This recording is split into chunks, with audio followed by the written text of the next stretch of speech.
Good. Well, first of all, thank you all for coming.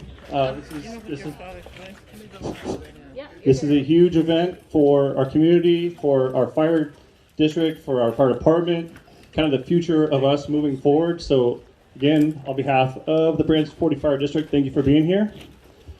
That's it. Thank you. Who are you? That's next. My name is Nick Lucchesi. I'm one of the 3 captains here with the department. I've been with them since 2008. Started as a paid call volunteer. Oh, I'm sorry. I was waving to my husband. Oh. Sorry, man. It's okay. The more the merrier. Started as a paid call volunteer, stuck with it, climbed the ranks, was promoted to lieutenant in 2013, stuck with it, started working some acting captain shifts, and last summer was promoted to a full-time captain. So it's been a lifelong dream of mine. It's all the fire service I know, so I'm happy to have the opportunity to give back to all you folks who let me do this job. So I can't thank you enough from the bottom of my heart, but that's kind of my background a little bit. Some general housekeeping items. We have restrooms located over on the school buildings. There's a blue sign on the door right there. There's some signage along the driveway here that'll direct you to the restrooms if you need to go. If we have a medical emergency here or any type of other emergency, we do have engine 2610 with the on-duty captain here. He does have a firefighter on duty with him. Depending on the situation, I can be available for that. But if something comes up, get a hold of one of the folks in uniform and we'll assess the situation and see if we need to call additional resources or whatever the case may be. With that being said, if there is a call somewhere in the district, engine 2610 will be responding, so they'll have to leave out of here. If it's big enough, we'll get resources going, but we don't expect that, but expect the unexpected, right? 24/7. Yeah. Over here towards the redwood trees, we'll have a table of information with some flyers on some of the fire-wise stuff and fire prevention stuff. I'd like to introduce Becky Steinbrenner. Becky, if you can hear me, raise your hand. Becky is a fire-wise leader in her community and once had her own volunteer fire brigade. We are also expected to have Marco Mack, who is representing the Fire Safe Council of Santa Cruz County. I don't know if Marco is here yet, but I heard he's maybe fighting traffic on the highway. And they'll be able to answer any questions during or after the event as long as they're here. So if you want to wait till the end, that's okay. If you have a burning question, head on over and they can go ahead and take care of that for you. We are going to record this event. There's a camera right here in front. And the purpose of that is to be able to use it as a reference for future meetings and or in case anybody was not able to make it today. We're going to try and get it put on YouTube and provide a link so they'll have access to the same information that you folks are receiving. So the more people we can get on board talking the same language, the better. With that being said, I'd like to introduce Kyle Frandle, is the president of the Happy Valley School Board. Thank you, Nick. You can hear me all right, Wally? Oh, yeah. Yeah, you can hear me too. All right. I'd like to thank you all for coming here to the greatest little school that we have in the country.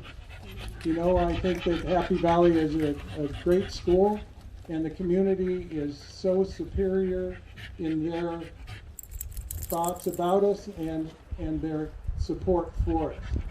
But as time passes, you know, the leadership of the school has changed, and I'd like to have the great opportunity to invite Michelle Stewart as our new principal superintendent of the district. So she's much better looking and smarter than I Good afternoon. I think I could repeat everything that Nick said. I'm really honored to be able to serve your students, and I really do thank the school board for choosing me. I'm just over the hill in Scotts Valley, but I know several of you, many of you, your faces from around town, and we are also here to serve you. So please don't hesitate to reach out if there's anything you need from me. Today I drove around with George Purnell, and he kind of showed me everything about Happy Valley. So I got to see the wonderful boundaries and so many of the beautiful homes, and I said, I wish I could move over here, but I'm close by and happy to serve you all. Thank you, Michelle, and welcome. Just give you a brief overview of how tonight is going to go. It's going to consist of 3 sessions, but you'll notice a common theme of working from your house outwards. And when Captain Vandervoort gives his presentation, that'll come up a lot, and it'll make more sense through the presentation. But Captain Vandervoort is a fire prevention officer with Branciforte Fire District and Scotts Valley Fire District. And without further ado, it's all yours. Hey everybody. It's a pleasure to be here and get to talk to you guys about fire prevention. I joined the fire service in 1989. I was on a fire engine and ambulance and went into fire prevention 3 years ago. So I've seen a lot of fire from a firefighting perspective. And then last year they invited me up to do damage inspections for 12 days up at the CZU Lightning Complex fire, which was very enlightening. I learned a ton seeing some stuff up there and got to see a lot of different things and scratched my head quite a few times going, how did that happen? And I think there's some concepts that I'll discuss that we all kind of got to wrap our minds around and change our thinking that we've grown up with. So, everybody hear me okay? Whoa, got way louder. First thing I want to talk about is just some concepts that we all need to understand in wildland-urban interface. Has anybody ever heard that concept or that term? So that's what we're living in right now, right? The WUI, wildland-urban interface. So a couple of things that I look for when I come out and do inspections, and I apologize to those of you that have met me before and done inspections. You're going to hear a lot of the same stuff tonight. So same jokes, same stuff. So I apologize up front. I don't have any really new material, but a couple of the things I look for when I first come out to a property to inspect it is can we find you? Or do you have numbers on your streets, on your driveways? Are you easy to spot? And although we have good map books that demonstrate exactly where each parcel is, we have to think about an outside agency coming into the area. In a big event, we might all be busy working fire. You might have LA City fire engines in the area. So understanding that we need to still mark our addresses really well is a big deal. So please keep that in mind. Also, when I come into places, I look for access. Can we get fire engines into your area, in your driveway, up your road? And can you get out if we're bringing fire engines in? So those are a couple concepts that I'll discuss again, but I just want to up front discuss quickly. Now I want to talk a little bit about wildland fire behavior. So some of you probably don't know a lot about what wildland fires do and how they operate. We've seen a lot of change in our area in the last, I'd say 5 years. Does that sound about right, guys? 5 years? A lot of times in the old days, we'd have wildland fires and we could put them out pretty quickly. They didn't get very big. We had a lot of moisture coming off the ocean. We didn't see a lot of big fires in our county. In the last 5 years, I would say that's changed. When I was on the engine, I worked up on the Loma fire up at the summit, and we saw some extreme fire behavior then, and we were all scratching our heads going, wow, what happened there? So that was kind of the beginning for me to see this change. And then last year, obviously, the CZU Lightning Complex fire, things got pretty drastic pretty quickly. So there's been changes, and it's not getting better. It's only seemed to be getting worse. So a little bit about wildland fire behavior. There's 3 kind of things that we look for in a wildland fire that help it burn well. Fuel's number 1. I think we'd all agree there's plenty of fuel in our area, right? Plenty of fuel. So we'll talk about fuel mitigation, how to remove some of that fuel a little bit, but just know that that's number 1. Second thing is topography. He wants me to move. If I go in front, Chris, it makes noise. No, I think just the people back here, if you could aim the talk a little bit over there. It's hard to hear back. Okay. Yeah. Topography. So fire likes to run uphill really fast. So if you live at the top of a hill and fire starts to blow you, it's going to get to you faster and hotter than you would think if it's coming downhill. It tends to move real slow downhill, and it's easier to catch that way. but coming uphill it goes really fast. And then we have weather. Now, weather's obviously a big deal. We had that dry lightning storm last year, which I've never seen anything like that in my life here. I've lived in the county for 50 years, never seen anything like that ever. So that was something very unique and something new. But weather plays a big role, in particular the wind. We have historically in the county, the winds come off the coast and bring moisture, so that kind of helped keep the fires down. But in the last few years, we've seen those north winds start showing up. And we hear the weather people talking about the north winds, and we might not feel them from the north down here in the valleys.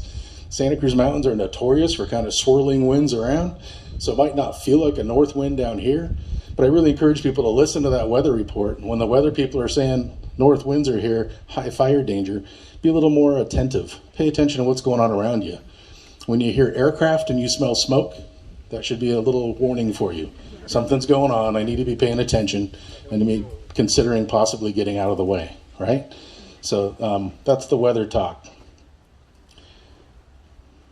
The things that happen up at CZU fire, a lot of the structures, people think still that fire comes through in a big wall of flame and burns down structures. That's not necessarily how the structures are lost. Structures are lost mostly by ember cast. Anybody heard that concept? So blowing sparks, little sparks blowing around in the air, and they swirl around the wind, and they get into things and find a way to ignite something, and then the houses burn down. So during an evacuation, there's nobody there to report that little fire that starts. There's no engine there to see it. So it gets bigger and the houses burn down. We saw that a lot. I ran into an old friend up in Bonnie Doon. He was an old hell attack captain for CDF back in the day. And I asked him, what happened in your neighborhood? And he lived in the Pine Ridge Estates in Bonnie Doon. And he said, Greg, the fire behavior was pretty wild. We hadn't seen redwood trees torching off, meaning the whole tree burning. That was a new thing. And most of us that were up there during that fire said the same thing, like, wow, I've never seen that. Redwood trees torching. But he said it was extreme, but it was all away from the structures and away from the neighborhood. Then he said the wind shifted, came out of the north. As soon as that happened, everything changed. He said it was like a blizzard of fire embers. Couldn't see, all you could see was little orange dots flying everywhere. They lost numerous structures in that neighborhood, and that's what they lost them to, was embers.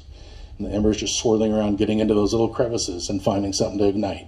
So we'll talk more about ember cast as we go, but keep that in mind. That's the thing that really really burns houses down. And also just landscaping. For years, we've all had our landscaping up against our house, right? Ornamental shrubbery. We still, in the literature today, it still talks about it's okay to have ornamental shrubbery against your house. I'm here to say I don't know that that's the case anymore. So having wood chips up against your wood-sided house with your plants right next to the house, I think it's time for all of us to start thinking, maybe we should do something a little different. Maybe this isn't the best way to do it. I did see a house up in Bonnie Doon that had a concrete sidewalk around its entire structure. So it was about 3 feet of straight concrete. Then he had some ornamental rock around that. Then he had his wood chips and his landscaping. The wood chips and landscaping all burned right up to the rocks, and it stopped. He had no smoke damage, nothing burned on his house. His structure was fully intact. Both neighbors on either side of him burned to the ground. So I can say for a fact that some of that does work. And with everything I tell you, remember, sometimes Mother Nature just overrules everything we do. She might just go, yep, good try, but I'm going to burn you down. So I could tell you all the things, you could do all the work, but sometimes she's just going to overrule what we say and what we try to do. So keep that in mind. A couple other concepts. Has anybody heard the term ladder fuels? Good. I see nodding. That's good. People are starting to get it. Ladder fuels is a fuel that can take fire from the ground into the tree canopy. So if you look behind you, you can see all this heavy brush on the other side of the fence. I would say that's all ladder fuel. If we get a fire in the ground there, it's going to easily elevate and transmit into the trees. Once fire gets in the trees and is pushed with wind, we can't stop that. So we can stop a ground fire all day long. But once it gets in the trees with the wind behind it, it becomes a whole different animal. We just get out of the way of it, wait for it to do its thing, and try to save what we can. So keep in mind when we talk about vegetation clearance, we're going to talk about removing those ladder fuels from our properties. Some of the home hardening concepts, which I've already talked about a little bit, would be removing ladder fuels. Landscaping against structures is a big one. That one I really can't stress enough how much that's changed my talk. I never used to say that. And even like I said, the literature today still talks about it's okay to have ornamental landscaping, again, you know, in the 1 or 5 foot zone and in the 30 foot zone, it's all right. I can't stress that. I don't think it is anymore. So I think it's really important we all start, and that's something it was hard for me to get my mind wrapped around, in that concept of we can't do that anymore. I talked about wood chips already, not having wood chips right up against the house. I think rock is a much better idea, concrete, but most of us don't love concrete. But there's lots of ornamental rock out there, that lots of options that you can get and work with. As I'm out doing inspections, I'm looking for certain things, and I find a couple things that are interesting. Well, first of all, we want to talk about ember catchers. What kind of stuff will the embers get into? How do they get into stuff? Any place you see accumulation from wind of leaf litter and redwood duff against your house, if you see a pile after the wind blows, you see this weird little pile of leaf litter, that's an ember catcher. Embers will get into that, and they'll just sit there and smolder, and they'll get going. Gutters, rain gutters, that's another big one. When you have a lot of leaf litter in your rain gutters, those embers get in there, they start the leaf litter on fire in the gutter, they get underneath your roofing material, even though it's a fire resistant roofing material, they start the roofing underneath going, you have a roof fire, the house burns to the ground. So think about that when you're looking around your property and you're debating what best avenue to take to make it safer. Ember catchers are a big deal. Vents. Anybody here have attic vents that you know of?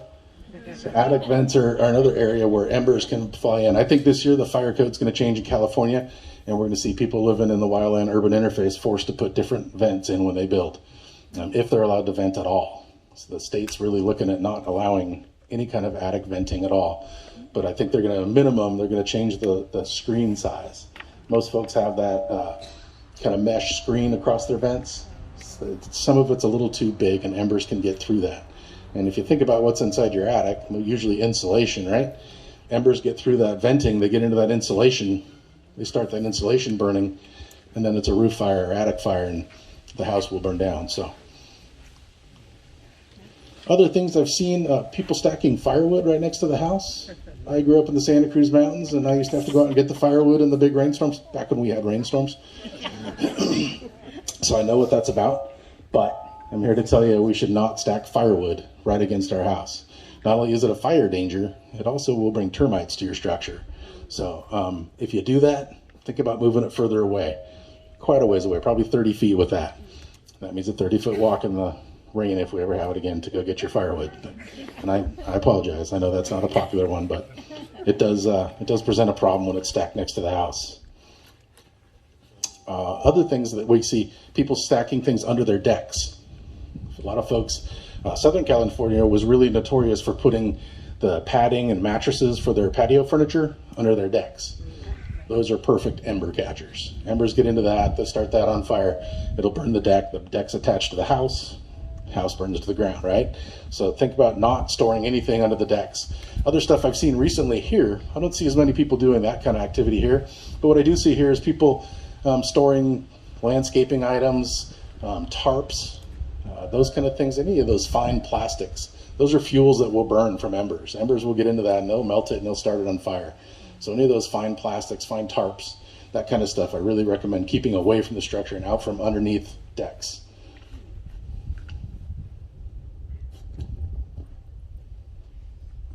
I get asked a lot about fire gels and all the different products that are out in the market right now for protecting your structure. I've been asked about putting sprinklers on roofs and turning them on and when we evacuate. I can tell you I don't know much about the fire gels. There's lots of products out there and I can't say which ones work. To my knowledge, you guys correct me if I'm wrong, that product has to be put on right before the fire arrives.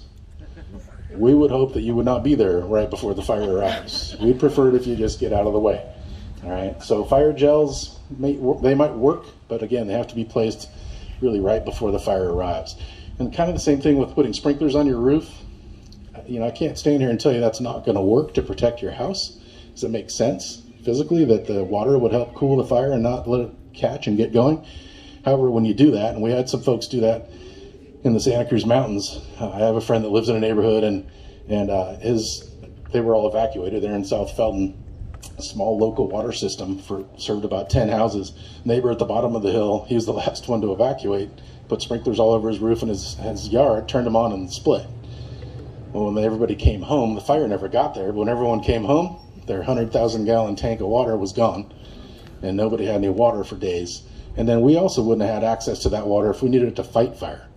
So the fire did back down that road. It just never got into the structures. But that's really the concept we don't want to see, is turning on and losing water. So Scotts Valley Water did a pretty good job of monitoring that in Scotts Valley during the evacuation. They could kind of tell, looking at the meters, where water was running. And they were able to go out and investigate and find people turn on all their sprinklers. And so they would go out and shut them off. And we were days away from the fire getting to Scotts Valley. So it was really a smart thing for the district to do. And it probably would have cost those folks a lot of money, because you have to pay for that water, right? So I would avoid that at all costs, really. Give us the water so we can fight the fires. The last thing when we're talking about vegetation clearance in our properties is work from your structures out. I can't stress that enough. I go to places and do inspections and talk to folks, and they're like, hey, what do you think about my hillside over here? And I look at it and go, you mean the hillside that's like 200 feet away from your house? I would worry way more about what's right next to your house. So start working around your house, and the Firewise folks will probably talk a little bit more about that, and then work away from the house. The only other place I would put a lot of focus on is any kind of egress or any kind of roadway, driveway. If you have to get out, make sure you're not going to drive through a tunnel of fire getting out. Make sure your neighbors aren't going to have to drive through a tunnel of fire because of your vegetation on your property. In Paradise, the folks that were trying to evacuate in the one route out, that's what happened to them. They were driving through a tunnel of fire, and they got panicked. Cars stopped running. They'd open the doors of the car and get out and run. So then we had cars blocking the road with doors open, people that we couldn't figure out where they were, that kind of activity. So I really stress, be neighborly. Be neighborly, and that's a concept people are losing rapidly in our world. But think about your actions, and if you build that bamboo hedge right against the one-lane road that everybody uses above you to get out, and it's on fire during an evacuation, think of how uncomfortable that might be for that neighbor and yourself. So I really encourage everybody to look at that and think about it. We also want to be able to get the fire engines in. So you have to, the fire code currently says you need to have a 12-foot wide driveway for one residence and 15-foot vertical clearance. And that should be 10 feet off of the edge of the pavement. I know that's not realistic in most places, especially down here, but at least consider the concept, right? And think about keeping the roads clear so we can get engines in. I drive some of the driveways in here, and I just think, man, glad I'm not driving a fire engine for Branciforte, because, man, it would not be easy to get an engine in here. And there's a lot of that here. We have similar stuff in Scotts Valley where I drive in as cringe. Just go, ugh. It would be horrible trying to get in. A lot of people are just resistant right now. They don't want to do the work. They don't want to pay the money, whatever it is. But I can tell you, it's a benefit that will help everybody. If we can get fire engines in and you can get out safely, that's huge.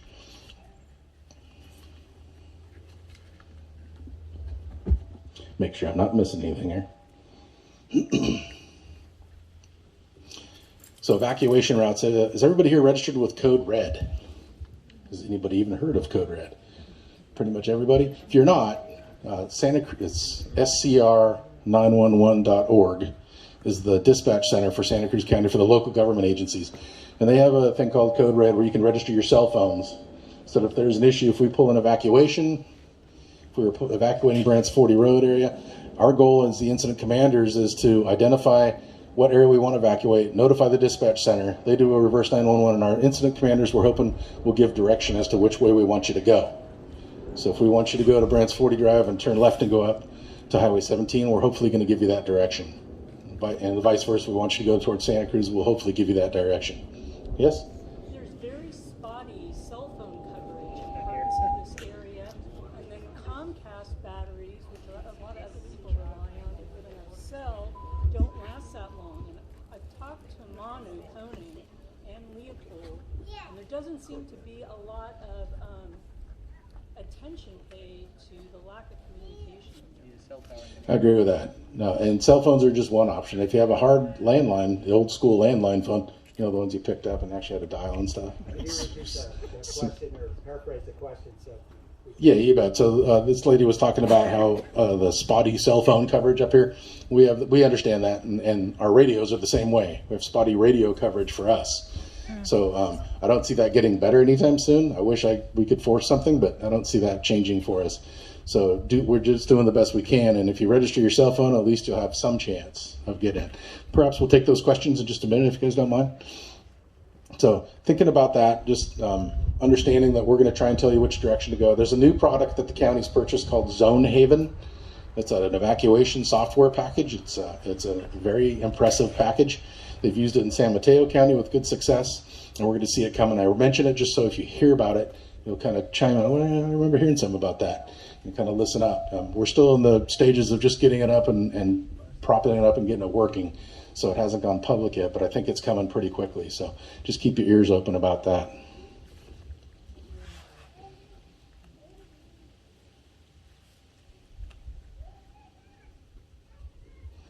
If you'd like me to come out and do an inspection, I'd be happy to come out and do inspections.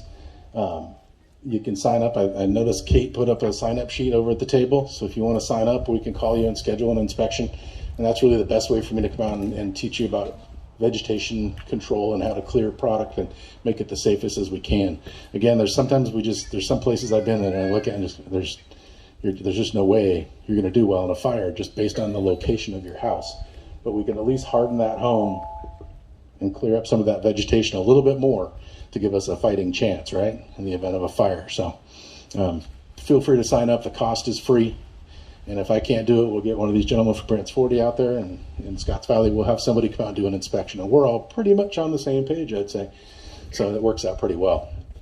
And I encourage those. I like doing those. It gets me out of the office. It gets me out in the field. I like teaching. I like talking to people. So please sign up and get it going. Any questions? Yes, ma'am. Is the county doing anything to watch and mitigate price gouging that has been happening with people coming out to do services like for driveway resurfacing?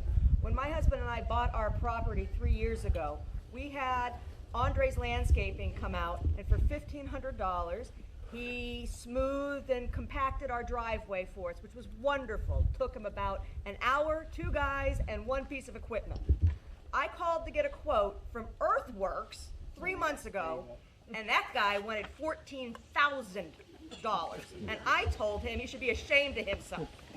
I can't speak for what the county's oversight is on that. And as far as price gouging, I have no idea. We don't have any oversight on that and no way to watch that. And I know that the tree companies are thinking the same way. This is their chance to make some money. And I have no problem with people making a living at their work, but Sure. It is unconscionable for somebody to come out and give me a quote like that when that is something to keep not just me, but my entire neighborhood safe. I wasn't looking for anything aesthetic. Right. It was just functional. Yep. And unfortunately, I don't have a good answer for you. All right. I wish I did, but I don't. In the back? Yeah, I have a couple questions. So you were talking about the landline, and we didn't continue on that. Yeah. Were you saying, do I have to sign up for Code Red to get a reverse 911 from the landline too? No. For the landline, you don't. But if you want to add your cell phone for extra coverage, that's what you should sign up for, Code Red.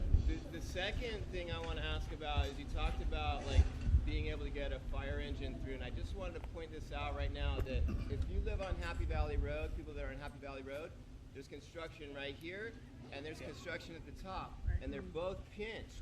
And I talked to the guys as I drove by. I said, are you guys aware that we're stuck in between? And if anything gets jammed up on either side, we don't have anywhere to go. So I'm wondering if the fire department has any communication with these guys doing construction. Is there any type of plan, like what's going to happen at that point? There's the plan, and we've had issues with road work in the past. I've had lots of complaints. I'm the guy that investigates all the complaints too, so I've had lots of complaints about that. And unfortunately, this is the season when they can get that stuff done. In the old days, when we had winters, they couldn't do any of the work. So I think that they'd be pretty cooperative in that event. If we had to do an evacuation, they'd shut down their work, and we'd have to put some traffic control in place. And I think we would succeed at that, getting people out of where we want them to go. But I agree, it is kind of an ongoing issue. But when are they going to get the work done? Because they definitely need to get the work done on this road. They need to open this road up better. So that's what I would know about that. Yes, ma'am. So just to clarify, and I'm sure you just said this, so 911 Code Red, I wouldn't have to sign up for it to come to my home. Since my husband has our cell phone, but again, our cell phone doesn't always work. Correct. Automatically, we would be called. Yes, if you call from a landline phone, the dispatch center automatically knows where you're calling from and the address. I mean, not if I'm calling from, let's just say there's a fire in the area. Is there an automatic system that will alert me? I'm way up in the, I wouldn't even know if there was a fire until it was too late. If we do an evacuation, Yeah. The reverse 911 would tell you that, and it would go to your landline. They would just automatically call the whole neighborhood. Yes, but we would have to direct that. We would tell them what we want evacuated, and they would make that call. And landlines would still be included. The cell phone is just additional coverage. Have to do that. Okay, thank you. Does that make sense? Yeah. Yes, sir. I'm curious about bridges. Would you recommend signage, weight capacities, and/or should we have people come out and actually, tell us what we should put on our bridges? That's a great question, because we're definitely looking at bridges right now. We've been talking about it locally a lot, and we'd like to get bridges. It's one of the, Chris, where are you? Chris Norton. We've kind of tasked him and his Firewise group as one of their first goals is to kind of get the bridges on this stretch of Branciforte Drive and get them rated. So to get them rated, you have to get an engineer out to kind of look at it and figure out what the diameter of the wood that's holding the bridge up, or if they're steel, and then they plug all that into an equation and are able to give it a rating. And then, yes, we would love them to be posted, because most of us that drive fire engines don't want to drive over a bridge if we don't know if it's rated. Right. And especially some of the bigger equipment we might be bringing in. If we're bringing in water tenders, those things weigh a lot.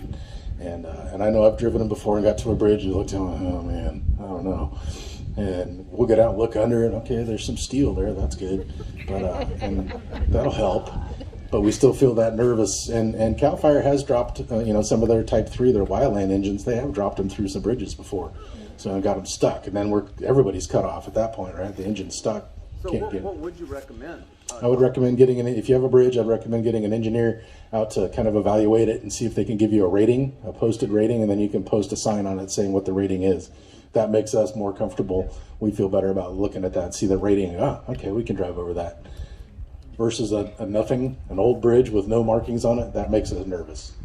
One follow-up on signage for if you have water on your property, like a swimming pool behind your house that's not easily visible, or an underground cistern that has water capacity. Do you like signage for that sort of thing, telling you where the water is? I saw a lot of that, and we've talked about that with Firewise as well, putting some temporary placards out if you're evacuating, putting a placard identifying that you have water up the road. And we do like it in that scenario. I think it's overkill to do it right now and just have it permanent, because that could change. I did see some things in Bonnie Doon where folks were putting signs down on the main road saying water up here and turn around.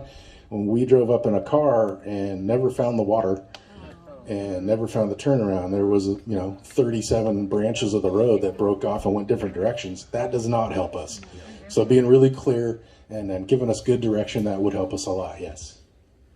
Is there a number that you can call to report things like eco-vandalism or structural vandalism? We've had problems, our bridge, speaking of bridges, we had 80 bags of concrete that had been used to reinforce our bridge before we moved in, broken and taken away. And then I start getting solicitations for, I want to fix your bridge. Weird. Sheriff's Department. The Sheriff's Department non-emergency line. I don't know that one off the top of my head, but that's who I would contact regarding that. They'd be able to help you out. Yes, ma'am. A number of the properties on Happy Valley are large and don't expect an engine to arrive. And ours is one. And it's got a driveway that would not be accessible, and I actually wouldn't ask you to arrive. So I wonder if anyone is going to talk at all about shelters for emergencies. Is there any shelter that is even worth considering? The best thing in a wildland fire, the best safe zone is an open field, like this field right here. As long as it's open and the grass is cut down, that's your best chance in that scenario. I've been asked all the time, should we jump in our pool? Should we go in the creek? Should we run under the trees? Under the trees is no. That's a negative. Don't run under trees. Don't run into a field of big tall grass, because that stuff will burn really well. But keeping grass, a meadow mowed down and keeping it low, that's a good safety zone. That's what we look for when we're out fighting fire. We look for those kind of safety zones that we can put an engine out in the middle of and be safe. And we look for that on properties that are hard to access. Can we get an engine in? And once we get there, can we get back out if we have to? Or is there a safety zone inside there? So that's kind of where we would go with that. Any info about dimensions? How big? It just varies. It depends on the size of your property, right? And the size of the meadow you have, it would vary completely. Anybody, you guys got any numbers? Nope. The fire calculation for 3 times the fire length, but then that would be, this field wouldn't be a safety zone if you did the equation CAL FIRE was. slope coming towards it without trees coming towards it. So flat, open area where you can safely park this many people in. Yeah. The fire's gonna burn around you. It's gonna be intense. It's gonna be uncomfortable. Yeah, you're still going to eat a lot of smoke. Yeah, still going to eat a lot of smoke, and it just would vary on what availability you have on the property. So, I mean, this is the easy pick right here. It's a big lawn. And I actually do some inspections down in Paso Tempo, and they always ask, where should we go? I'm like, how about the big fairway next to your house? Bring a chair, a bottle of wine, enjoy the show, because that's what it's going to be. But that's a safety zone, and that's what I would encourage. And if you have an area that we just can't get into and you can't get out of, I would encourage you to have an area that you've cleared completely, that you feel comfortable that being in. No shelter, no nothing. Building or anything. No, I would say no. Do you have a question, sir? We work together. Oh, Yeah, that was it? No, yeah, that's the same question, yeah. Okay. I mean, I guess, is it possible to have some sort of temporary, like you guys have a blanket you put over you, don't you, when the fire goes by? That might make you feel better. Yeah, the fire shelters we use are emergency, like last resort, and I would not recommend any of you trying to get into a fire shelter. It's not a comfortable event if you have to get in one. So I would say no, there's not really anything. There's some commercial products out there, but I can't vouch for them and say that they would work. So. Question has to do with bridges. When our house was built 20 years ago, we were required to upgrade the bridge to highway specs. Do you or the county have a record of that? We might. The county should, but I can't guarantee that. Residential stuff we don't keep as much, but commercial stuff we do.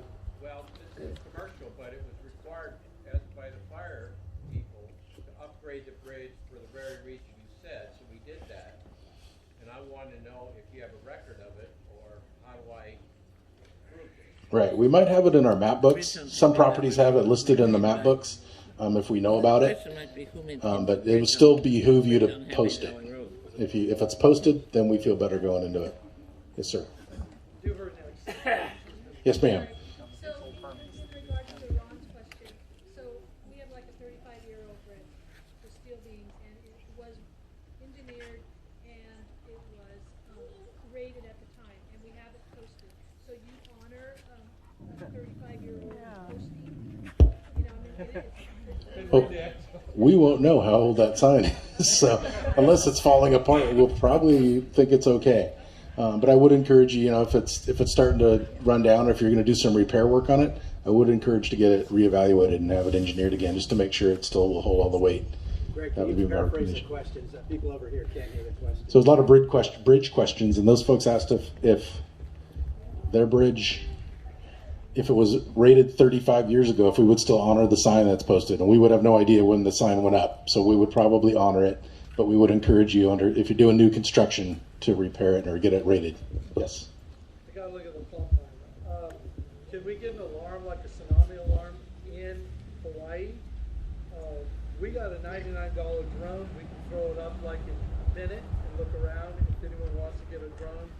For people who have Verizon, you can get a $50 booster to boost your cell up to 4 bars on Amazon. And I wanted to know, can we get a fire truck posted up in Happy Valley? I would allow one posted on my property. I only have a couple acres, but I would allow that if someone wanted to do it with your department. And then, let's say we can't get out, which I understand the reality of that. We have one way in, one way out, unless you know the secret way out of the Conservancy. Is there something we can have, like fire blankets or something you could recommend where we could protect ourselves?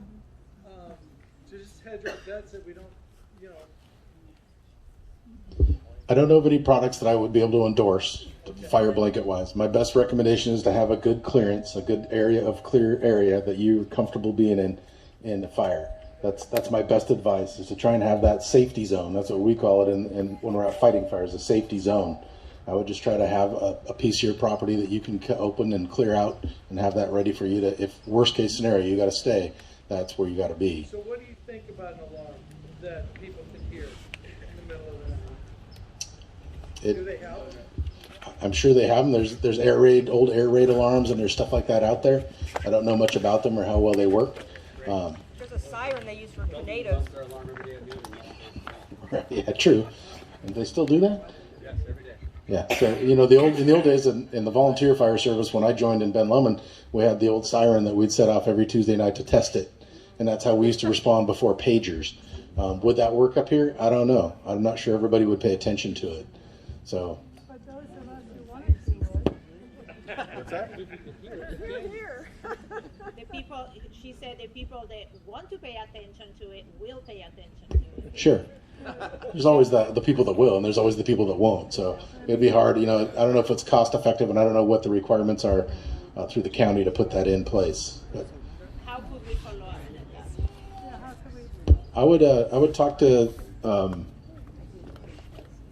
I could look into it. You can contact me, and I can look into it. But I'd have to do some research. I have to talk to the county. Yes, sir. What's your weight limit on the bridges for your trucks? Or what limit do you guys want? Ralph and Linda and our bridge went in the same time by the same guy. Mm-hmm. I don't have the number off the top of my head. I'd have to do some research. It's rated 12,000, but he said it's way underrated. That's all the county required at the time. 12,000 isn't going to cut it for us. I know our Type 1 engines are weighing in at about 40,000. Maybe, yeah. 12,000. Yeah. So Chief LaFranco's informing me that Caltrans is requiring 20 tons.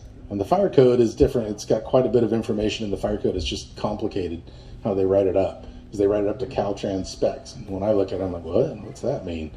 But there are specs out there. And 20 tons is a pretty safe bet. If it says 20 tons, we're cool driving over it. If it's less than that, we start worrying. Yes, ma'am. There's a bridge on Happy Valley Road that goes very close to somebody's house, but it is in the road. Who is responsible for checking that and maintaining it? It was rebuilt maybe 20 years ago. And is it on Happy Valley or is it a driveway?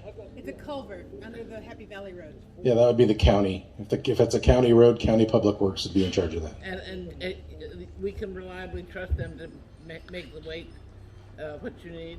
Yeah, I think so. Most of the county roads, we're not too afraid of driving over their bridges. It's the private ones that are unmarked. Those are the ones that make us nervous. So, yes. CCU fire, if we have a CCU fire like that here, what priority would you put as opposed to fighting a fire or saving a home? Where do you draw the line? That's a good question. So he asked if there was a CZU type fire in this area, what priority would we place on saving homes or fighting the fire? Ultimately, our goal is to do life safety first. So make sure we get the people out and coordinate the evacuation. Then we're going to try and save as much property as we can. Then we'll be working under the environmental kind of controls, trying to control the fire. Does that answer your question? I have a question. Do you know that the federal infrastructure plan that's being duped out over right now, is there any talk about how money's coming into states will be allocated for kind of infrastructure things that we're talking about here? Way above my pay grade. No idea. Haven't heard that. Haven't heard anybody say that. Nobody's heard anything about maybe getting a tax break because you're doing something that the fire department needs you to do? Nope, I have not heard that. I would support it, but I have not heard it. I support that too. Yes, ma'am. I read in the paper that you need 12 or 14 foot wide roads to be able to get cars out and your equipment in. And they always act like it's the private roads that are the problem. But Jarvis Road doesn't have room for 2 cars to pass. That's true. So what can the residents do to put pressure on the county to have to meet that criteria? I would keep working on your county supervisor on that, and good luck. I've seen some of those discussions before, and they know, yeah, we're going to get on that, and that was like 3 years ago, and I still haven't seen anything change. So I would keep putting pressure on them because I agree that's a county road. It needs a lot of work, but that's not the only one either. Just looking at Branciforte Drive and the work they're finally doing here, it took a long time, but it's finally getting done. But Jarvis is another good example of a road that's in need of some attention. So I would keep plugging away with your county supervisor and make them aware that you're paying attention and you'd like to see some work done, and see if they can find the funding for it.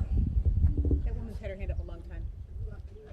I have a question. We were part of the program of chipping, and so we had our big piles chipped and had a big field that was mowed down. Well, they spewed the chips all over the field. Do we have to rake those up No. It's okay? So she had some chipping done, and they threw the wood chips all in her field. No, you don't have to pick all the chips up. And when you mow your grass, when people mow the tall grass, and I've had complaints about, well, they didn't pick up the clippings. That's the fuel that's horizontal on the ground isn't going to burn as readily. It's when it's vertical, standing upright, that's when it burns the best. So the wood chips, as long as they're away from your structure, are fine. Yes, sir. What has been your experience with the damaged vineyards? How do vineyards Well, for most of my career, we didn't see fire carry into the vineyards very well. Vineyards were kind of a good cutoff for it, but in Napa this last year, we saw vineyards carry fire very well. So there's quite a bit of fire being carried. Again, this is a change we're seeing in things we didn't used to see that we're now seeing. So fire can carry in the vineyard. It's not going to carry well. It's not going to burn super well, but it can carry through there and be a problem. When you look over there and you see the eucalyptus trees, what do you think? Which time? I'm not a fan of eucalyptus or acacia. I think they burn readily. I look for them to be further away from structures. If they're further away from structures, I feel better about them.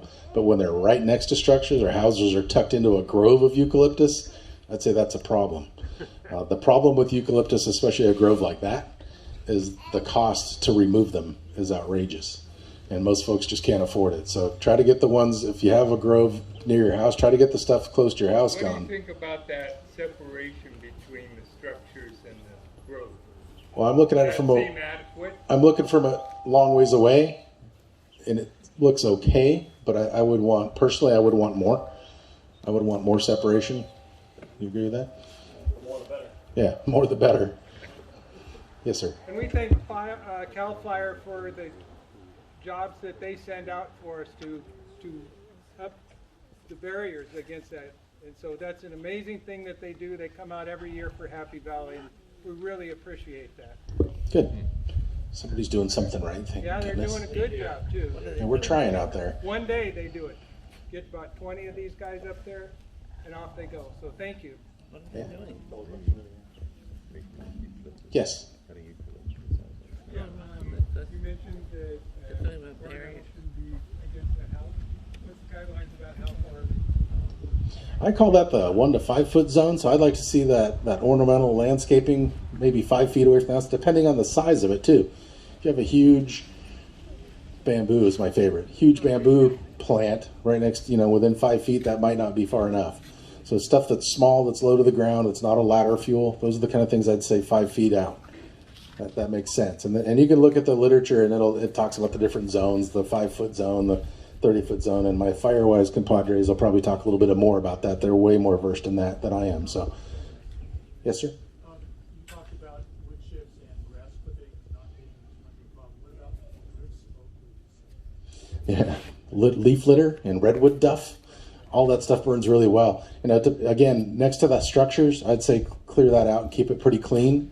But you can walk out into the forest, and we're still having fires pop out up in Boulder Creek from redwood duff. They're burning under, it's just skunking along underneath that redwood duff, smoldering, and the conditions get right, and it finds an avenue back up, and it pops out, and we get dispatched out for a fire that started over a year ago. So next to the structure, no, but keeping it clear outside. Don't go. You can walk out in the forest and do that for the rest of your life and never make a dent on it. So. The intermediate, if when it gets a certain depth, when it's really soft when you walk on it, that's kind of my alert is when that's the time I would say it's time to probably start cleaning it up a little bit. And right, that's the burning question. Yeah, you can move it further away. You can put a yard waste bin if you have that big of a bin, and you can have it hauled to the dump. The CAL FIRE foresters would prefer you chip stuff on site, where duff and leaf litter isn't really chippable, but if you have tree limbs, I would say chip it on site and leave it there. If there's any disease in it, they want to keep it there instead of moving it across the county. Yes, ma'am.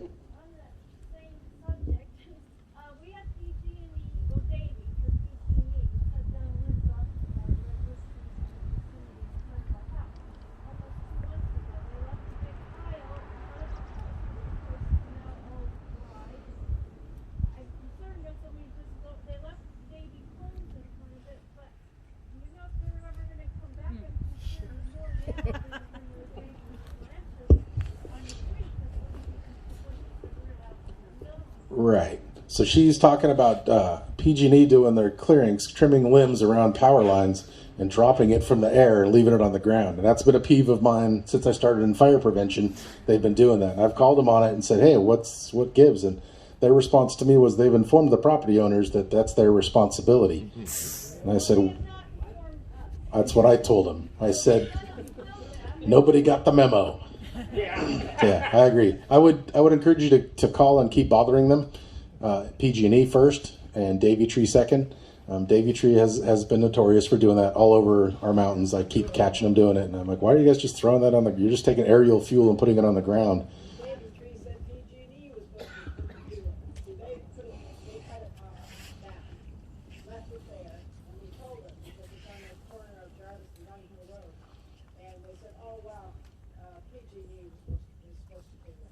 Right. Yes, I agree. They should, but I don't have a good access point for PG&E to lean on them. I've tried, and I just kind of get the runaround like everybody else would. So unfortunately, I don't have a great answer. They are doing it, and it is a problem, and I would love to see them change that.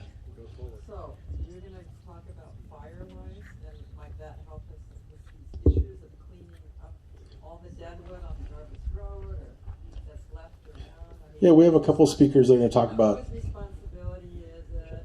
How can you get it there? Yeah, it's the property owner's responsibility. But right, Jarvis, the road itself is a county road. I've been told by Public Works that they're only in charge of line of sight when they clear brush on the roadways that they're responsible for. Unfortunately, I think that's missing the mission. Yeah, you're clearing line of sight so people don't get hit pulling out off the road, but there's still a lot of fire danger there. And I haven't had a good answer back from any of the Public Works people. Yep. Yeah, I'd stay on your supervisor and ask them to look into that. Community cleanups work, and the Firewise folks might have more information on that when they get up here and talk, for sure. Yes, sir. Yeah, we all know that we're in the extreme drought here at Santa Cruz in this area, Happy Valley as well. What type of accessibility would we have to water pickups and potential water drops? I know over on Glen Canyon there's 2 ponds over there as well. I know Santa's Pond in Scotts Valley where I used to fish when I was a kid. That one's pretty low, but are we adverse to using ocean water if it comes down to that as well, or are we just going to use water? CAL FIRE is really good at spotting water supplies from the air. They'll find what they want and they'll go get it. But they're not adverse to using salt water if they need to. They'll go dip in the ocean if they need to. That might be a little far for them to go. If it's a big fire, they probably want to stay closer. But they'll find water wherever they can and utilize it. Also, when I was down living in San Diego, they were blowing up large ponds that looked like fire hydrants in the middle of fields like this, and they were coming down there. They would pick up right there and make like automatic water pickup zones. Are we doing anything like that here in Santa Cruz County? CAL FIRE has that potential. Their helitack units have helitenders that come with them, and they can set up portable water sources as long as they have something to fill it with. The helicopter can come in and fill off that. So the state has that in place, yes. There's a man that's been waiting. Yes, sir. Do you have like your 3 favorite tree species when you show up to a property, and your 3 or 5 like least favorite tree species? I have a couple favorites. Redwoods traditionally haven't burned very well, so I like them still. That's probably my number 1. I don't know if I have another 2 on that list. My least favorites are eucalyptus and acacia. Those by far are my least favorites. So when I see that stuff, and then the smaller oak is pretty dangerous, and we have a lot of that right up against structures. So I really recommend clearing that away from the structure. So I think the MC is over here hounding me. I think it's time for me to step aside. Thank you all for your time. I appreciate it. If you have any further questions, please feel free to contact me. You can get me through the fire department. You can contact Branciforte Fire. They have all the same information, or can point you to me if you need to contact me. So I'd be happy to talk to you about anything. Greg Vandervoort, Scotts Valley Fire. He's on the sign. Yeah, I'm on the sign. They put up signs with my name on it. How did that happen? So, thank you all for your time. I appreciate it. And good luck out there. Keep doing some good work. I'm really happy to see this many people here. It's a good sign that people are starting to think more about fire safety. So thanks a lot for your time. And I'll hand it off to the MC, Nick.